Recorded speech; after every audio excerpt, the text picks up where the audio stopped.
If you love juicy, crispy kebabs made right at home, you are in the right place. Today, we are making chicken Gola Kebab, and this one is going to blow your mind. Subscribe to Foodbook right now and hit the bell icon so you never miss a recipe like this. First, take your food processor, add chicken boneless, and mince it slightly to large chunks. Add ginger garlic paste, fried onion, and all your spices, and roasted gram flour. Blend everything together until you have a firm, well-combined mixture. The gram flour binds it all. The fried onion adds flavor, and the spices do the rest. Now for the fun part. Wet your hands so the mixture doesn't stick.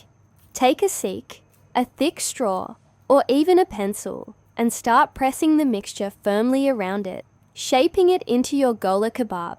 Apply even pressure all around so it holds its shape perfectly. When it hits the oil, arrange them in a plate and let them rest for 10 to 15 minutes in the refrigerator. Fry them until golden and crispy on the outside, and when you bite in, pure softness. That's your chicken Gola Kebab done. Full recipe is in the pinned comment below. Give this video a like, share it with someone who loves kebabs, and subscribe to Foodbook. Hit that bell icon so you never miss what's coming next. See you in the next one.